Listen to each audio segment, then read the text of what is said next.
Œuvre de Maria Valtorta, tome 3, chapitre 59, intitulé Jésus rencontre sa mère à Béthanie. Yabek chante son nom en Marziam. Vision du 23 juin 1945.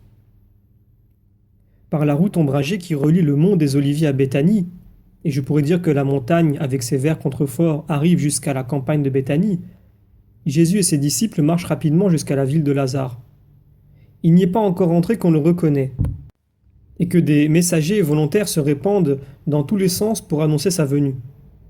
Grâce à cela, Lazare et Maximin accourent d'un côté, Isaac avec Timon et Joseph de l'autre, et en troisième lieu Marthe avec Marcel, qui relève son voile afin de se baisser pour baiser le vêtement de Jésus. Tout de suite après surviennent Marie, femme d'Alphée, et Marie-Salomé, qui vénèrent le Maître, puis embrassent leur fils. Pendant ce temps, le petit Yabek, que Jésus tient toujours par la main, ballotté au milieu de tous ces gens qui arrivent, écarquille les yeux avec stupéfaction.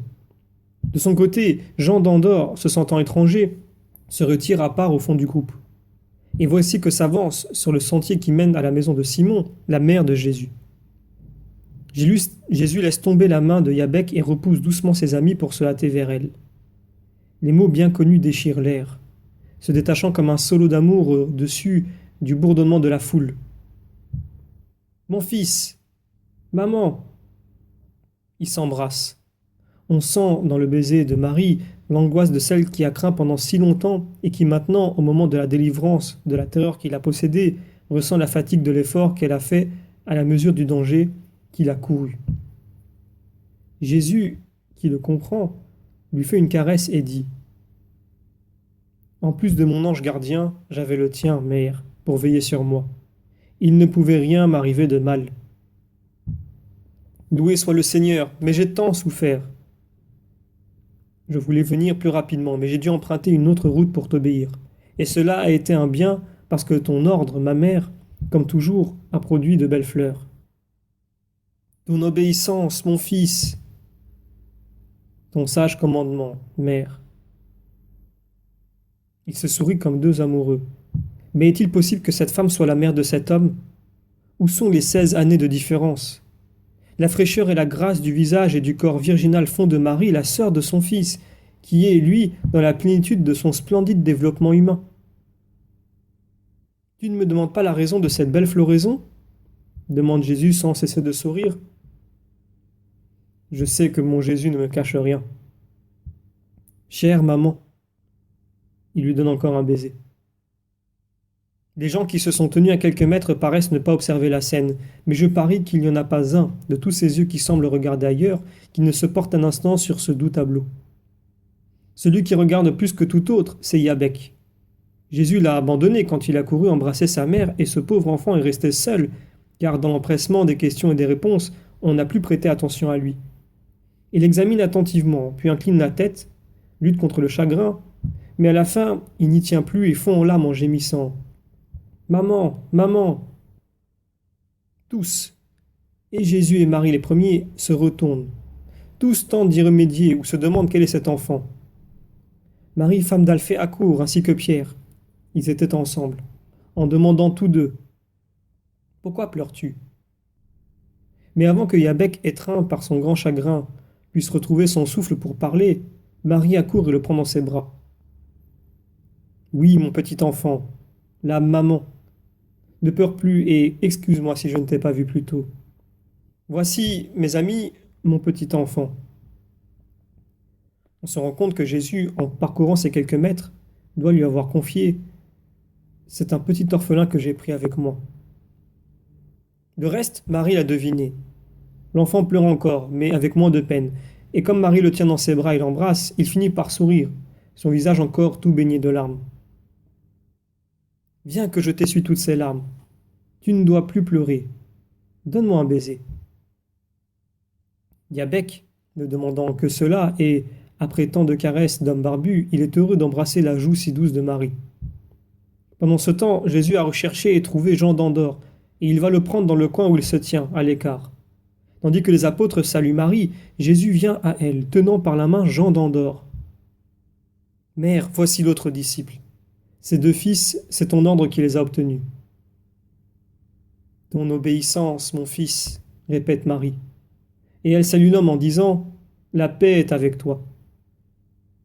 L'homme, cet homme rude, inquiet, qui avait déjà bien changé depuis ce matin où le caprice de Judas avait amené Jésus à Andorre, finit de se dépouiller de son passé alors qu'il s'incline devant Marie. Je crois qu'il en est ainsi, tant le visage qu'il se redresse après la profonde inclination paraît serein, réellement pacifié. Tout le monde se dirige vers la maison de Simon. Marie avec Yabec dans ses bras, Jésus qui tient par la main Jean d'Andorre, et puis, autour et derrière, Lazare et Marthe, les apôtres avec Maximin, Isaac, Joseph, Timon. Ils entrent dans la maison sur le seuil de laquelle le vieux serviteur de Simon vénère Jésus et son maître. Paix à toi, Joseph, ainsi qu'à cette maison, dit Jésus en levant la main pour bénir après l'avoir posée sur la tête blanche du vieil homme. Une fois passé leur premier mouvement de joie, Lazare et Marthe se montrent un peu tristes et Jésus les interroge. Pourquoi donc, mes amis? Parce que tu n'es pas avec nous, et parce que tout le monde vient à toi, excepté l'âme que nous voudrions tout à toi. Affermissez votre patience, votre espérance, votre prière, et puis je suis avec vous. Cette maison n'est que le nid d'où le Fils de l'homme volera chaque jour vers de chers amis, si voisins dans l'espace, mais à considérer les choses surnaturelles, infiniment plus proches dans l'amour. Vous êtes dans mon cœur et je suis dans le vôtre. Peut-on être plus proche que cela? Mais ce soir nous serons ensemble. Veuillez vous asseoir à ma table. Ah, pauvre de moi, et moi qui reste à flâner ici. Viens, Salomé, nous avons du travail. Le cri de Marie, femme d'Alphée, fait sourire tout le monde, alors que la bonne parente de Jésus se lève rapidement pour vaquer à ses occupations. Mais Marthe la rejoint. Marie, ne te fais pas de soucis pour la nourriture. Je vais donner des ordres. Contente-toi de préparer les tables. Je t'enverrai les sièges qui seront nécessaires et tout ce qu'il faut. Viens, Marcel. Je reviens tout de suite, maître. J'ai vu Joseph d'Arimathie, Lazare. Il vient lundi ici avec des amis. Oh, alors ce jour-là, tu m'appartiens. Oui, il vient pour que nous soyons ensemble et aussi pour organiser une cérémonie qui concerne Yabec. Jean conduit l'enfant sur la terrasse. Il s'amusera. Jean, toujours obéissant, se lève aussitôt de sa place et peu après on entend le babil de l'enfant et le bruit de ses petits pieds sur la terrasse qui entoure la maison. Cet enfant, explique Jésus à sa mère, à ses amis, aux femmes parmi lesquelles se trouve Marthe qui s'est empressée pour ne pas perdre une minute de joie près du maître, c'est le petit-fils d'un paysan de Doras. Je suis passé par Édrelon. Est-il vrai que les champs sont désolés et qu'il veut les vendre? Pour être désolés, ils le sont. Pour ce qui est de la vente, je l'ignore. Un paysan de Yocanan m'en a parlé, mais je ne sais pas si c'est sûr. S'il vendait, je les achèterais volontiers pour te procurer un asile, même au milieu de ce nid de serpents. Je ne crois pas que tu y parviennes. Yocanan est décidé à les acquérir. Nous verrons. Mais continue ton récit. Qui sont ces paysans? Il a dispersé tous ceux qui s'y trouvaient. Oui, ceux-ci viennent de cette terre de Judée. Au moins le vieillard qui est le parent de l'enfant. Il le gardait dans le bois comme un animal sauvage, pour que Doras ne l'aperçoive pas. Il y était depuis l'hiver. Ah, le pauvre enfant, mais pourquoi? Les femmes sont toutes bouleversées. Parce que son père et sa mère ont été ensevelis sous l'éboulement qui a eu lieu aux environs d'Emmaüs. Tous, père, mère, frère. Lui, il a échappé à la mort parce qu'il n'était pas à la maison. On l'a conduit chez son vieux grand-père. Mais que pouvait faire un paysan de Doras? Toi, Isaac, tu as parlé de moi comme d'un sauveur, même pour ce cas. Ai-je mal fait, Seigneur? Demande humblement Isaac. Tu as bien fait. Dieu le voulait. Le vieillard m'a confié l'enfant qui doit aussi devenir majeur ces jours-ci. Oh, le pauvre! Il est si petit à 12 ans. Mon Jude mesurait le double à cet âge-là. Et Jésus, quelle fleur! Dit Marie, femme d'Alphée. Salomon ajoute. Même mes fils étaient bien plus forts. Et Marthe murmure. Vraiment, il est petit. Je croyais qu'il n'avait pas encore 10 ans. Ah, la faim. C'est effroyable. Or, il a souffert de la faim depuis qu'il est au monde. Et maintenant, que pouvait bien lui donner le vieil homme si là-bas tout le monde meurt de faim, dit Pierre. Oui, il a beaucoup souffert, mais il est très bon et intelligent. Je l'ai pris pour consoler le vieillard et l'enfant. Tu l'adoptes? Demande Lazare. Non, je ne le peux pas. Dans ce cas, c'est moi qui le prends. Pierre voit se dissiper son espoir et pousse un vrai gémissement. Seigneur, tout pour lui? Jésus sourit. Lazare, tu as déjà beaucoup fait et je t'en suis reconnaissant. Mais cet enfant, je ne peux te le confier. C'est notre enfant à nous tous. Il fait la joie des apôtres et du Maître. De plus, il grandirait ici dans le luxe. Je veux lui faire don de mon manteau royal, l'honnête pauvreté, celle que le Fils de l'homme veut pour lui-même, pour pouvoir approcher les plus grandes misères sans humilier personne. Tu as reçu encore récemment un cadeau de moi.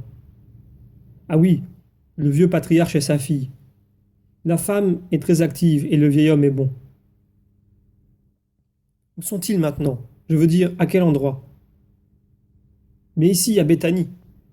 Crois-tu que j'aurais voulu éloigner la bénédiction que tu m'envoyais? La femme travaille au lin.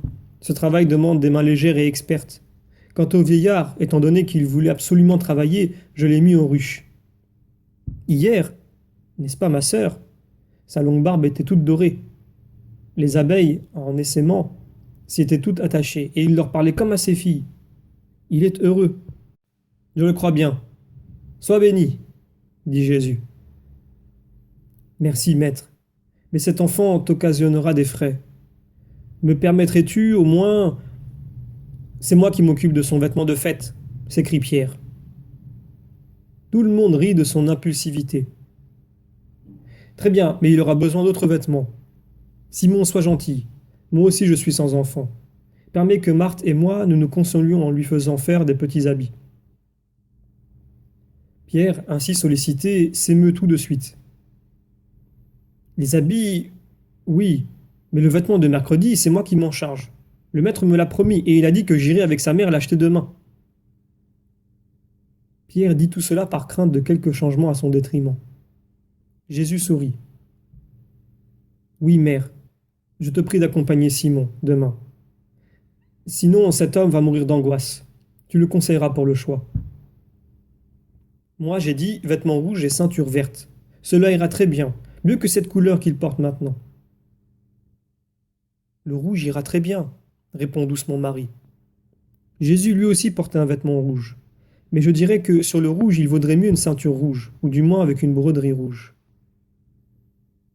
Moi, je faisais cette proposition parce que je vois que Judas, qui est brun, est très beau avec ses bandes vertes sur son habit rouge. Mais elles ne sont pas vertes, mon ami, dit en riant Judas. Non? Quelle couleur est-ce alors? On appelle cette couleur veine d'agate. Et que veux-tu que j'en sache? Elle me paraissait verte, je l'ai vue aussi sur les feuilles. Marie intervient avec bienveillance. Simon a raison, c'est exactement la couleur que prennent les feuilles aux premières pluies de tisserie. Voilà, et comme les feuilles sont vertes, je disais que la ceinture était verte, conclut Pierre satisfait. La douce Marie a apporté paix et joie jusque dans ce petit détail. Appelez l'enfant, demande Marie. Il arrive aussitôt avec Jean. Comment t'appelles-tu? Demande Marie avec une caresse. Je m'appelle Yabek, mais maintenant j'attends un nom. Tu en attends un? Oui, Yabek veut un nom qui signifie que je l'ai sauvé. Tu le chercheras, mère. Un nom d'amour et de salut.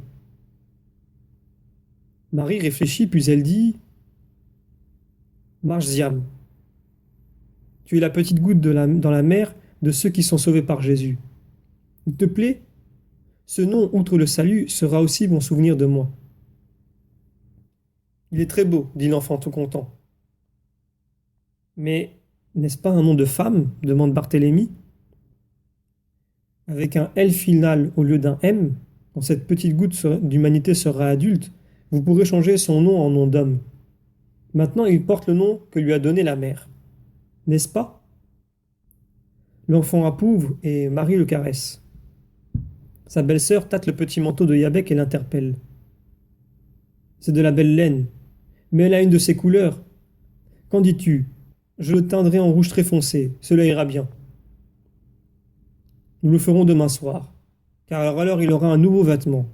Maintenant nous ne pouvons le lui enlever. Marthe dit à l'enfant, viendras-tu avec moi, mon petit? Je t'emmène tout près d'ici pour y voir plein de choses, et puis on revient ici. Gabec ne refuse pas. Il ne refuse jamais rien. Mais il paraît un peu intimidé de partir avec une femme presque inconnue. Il dit timidement et avec gentillesse, est-ce que Jean pourrait venir avec moi? Mais bien sûr. Et puis ils s'en vont. Pendant leur absence, les conversations se poursuivent entre les différents groupes. Récits, commentaires, soupirs sur la dureté des hommes. Isaac raconte ce qu'il a pu apprendre sur Jean-Baptiste. Certains prétendent qu'il est à Macéronte, d'autres à Tibériade. Les disciples ne sont pas encore de retour. Mais ne l'avaient-ils pas suivi? Si, mais près de Doko.